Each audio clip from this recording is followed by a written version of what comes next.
Well, yeah, and as an editorial comment, I know we've all had financial difficulties, but Amesbury, under your leadership, has done some remarkable things, but not just in finance, but certainly in the financial area. I'm acquainted with some of the things that you've done, and honestly, I don't say it as a fellow mayor. I say it as somebody admiring the terrific job you've done up there. From a policy perspective, as mayor of Amesbury, leaving aside throwing those chairs in front of you, let's talk about some of the interesting things that you've delved into in Amesbury as the mayor. Yes. Well, Amesbury's biggest challenge when I came in was, one, very high taxes, and the way I described it, great community, great people, working in it, but pretty much a mom and pop operation. So a big part of it is we need to take a more professional approach, meaning we need to be more systematic, we need more policies, we need to, more documentation of how and why we do things, set some standards and such. One of the tools that I implemented to do that is what I call AIMSTAT, STAT programs. A lot of municipalities are doing them. The most famous, out of Baltimore, the City Stat, that all of us have been modeling it after. But the whole concept is trying to get a stream of good information coming in to me as the CEO from the field, from the operations, so that sitting down with the department heads and the division heads, that when we're making business decisions about the operations, it's based on good data. It's not on anecdotes, it's not on old war stories. It's based on real data coming in. Right. And so I've done a lot of work in the STAT programs, and one of the things it's done, for an example, is really help the conversation between me and the department heads as to how well things are going. For example, the illustration is asked, the department, the public works director, how's that project going? The answer would be, well, it seems to be going fine. We've had a few hiccups, but we're back on track. And I'd have to ask, what does that mean? What's a hiccup? Did the tire go flat in the contractor and he's down for 2 hours? Sure. Or did he quit the job and we got to rebid it? Right.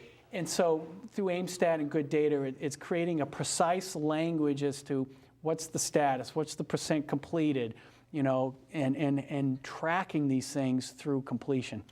And that's really helped on the financial end, on the operational end, on the quality of service. Well, and we're going to go to a short break here, but when we come back, maybe we could stay with the AIMSTAT program and talk about how it helps you in resource allocation as you look at prospective budgets, and how that's obviously assisting you. And we would have to say that right away you can tell your military background is there. You don't want old war stories as the measurement of how we do things. You're actually putting in empirical data, which is what we should all be making our judgments based on. We're going to be right back with Mayor Thatcher Kezer of Amesbury after this short break. Stay tuned.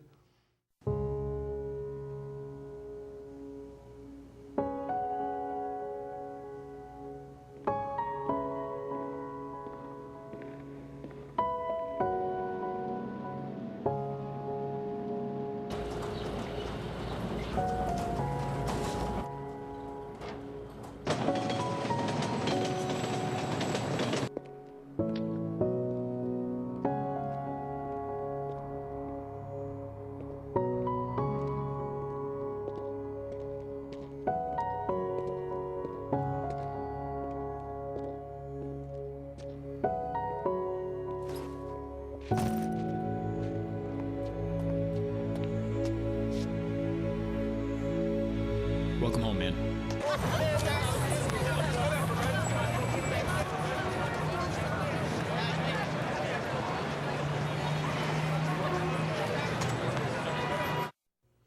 Welcome back to the Mayor's Corner with today's guest, Mayor Thatcher Kezer of Amesbury. Mayor, we were talking about AIMSTAT, and you gave us some pretty good examples of how you're utilizing the program. What about, does it aid you at all as you look to your future budgets, your capital improvement? Let's talk a little bit about that. How does AIMSTAT fit into budgeting? Well, what it does is it helps us to have some data about what's going on, and then as we make decisions and make changes, it gives us the feedback as to whether we're getting the impacts as we intended. But what it does, for one, AIMSTAT information works more of identifying and flagging issues. It's not going to give us all the minute details of everything that's going on. That would be overwhelming. But it's like an oil light on your dashboard. It's just going to say something's wrong, you need to investigate. And and having that information. Here's an example of a benefit that derived out of the AIMSTAT meetings. One of the meetings I have are for public safety. So I have the police chief and deputy, the fire chief and deputy, and the emergency management director. And we go through all the issues, the budgets, and all that. We run our own ambulance service. Based on the data that we're looking at of in-community service and outside the community service, where we're providing ambulance services outside the community, quite a bit. And ambulance service we actually make money on because we get the insurance reimbursements for it. So the question to the chief was, are we doing enough business based on what we're seeing on the charts to warrant having a third ambulance just to make money? Yes. And so he went off to investigate and do some analysis. And what he came back with as a solution was, we're not going to go with a third full transportable ambulance. What we need to do is we're going to go out and buy an SUV, a Ford Explorer. We're going to equip it as an ambulance, a non-transportable ambulance, so it does everything but put people in the back. Okay. And the types of calls that were going outside the community was for the EMT, the Advanced Life Support Services. Yes. And what was happening was, rather than on the ambulance calls bringing out the fire truck with 3 firefighters at 4 miles per gallon, diesel fuel hitting all our potholes, we had an SUV, 17 miles per gallon, with an EMT in it that could respond quickly within the community or outside the community, providing that support. And achieved, one, we were making more money because we were able to respond to more calls inside the community, outside the community with our EMTs, so that's more billable hours for them. Yep. We drove down our operational costs because we weren't running the fire engine out, we were running an SUV out. Yep. And our maintenance costs for the fire engines were going down because we weren't breaking suspensions on potholes. And it just, it pulled together where we had cost savings, revenue increases, and it's been widely successful. And that's all a result of looking at some data that was coming in and asking questions, Chief, what if we did this, or what if we tried that?